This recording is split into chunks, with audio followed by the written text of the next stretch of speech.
তরুণ নেতৃত্ব বাল্যবিবাহ বন্ধে সামাজিক আন্দোলন স্লোগানে কুড়িগ্রামে ফুলবাড়িতে অভিভাবক ও কিশোর কিশোরী সমাবেশ অনুষ্ঠিত হয়েছে।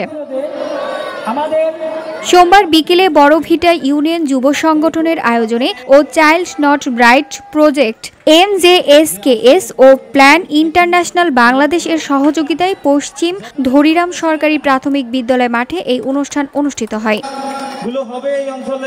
সমাবেশে সঞ্চালনা করেন মহিদের যুব কল্যাণ সমিতির চাইল্ড নট ব্রাইট প্রকল্পের ফিল্ড ফ্যাসিলিটেটর জাহিদ হাসান। এতে বক্তব্য রাখেন কুড়িবাড়ি মডার্ন উচ্চ বিদ্যালয় মৌলভী শিক্ষক মাওলানা মোহাম্মদ মঈনুদ্দিন সেলিম, CNB প্রকল্পের টেকনিক্যাল অফিসার ইলিয়াস আলী, অভিভাবক মালিকুল ইসলাম, আলোকিত কাশীপুর যুব সংগঠনের সভাপতি আনিসুর রহমান সহ অন্যান্যরা।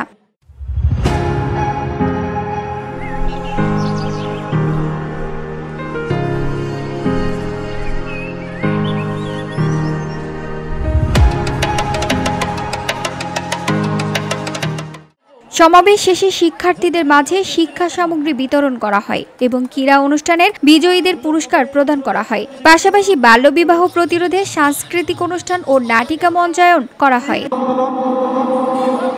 VOD Bangla news desk.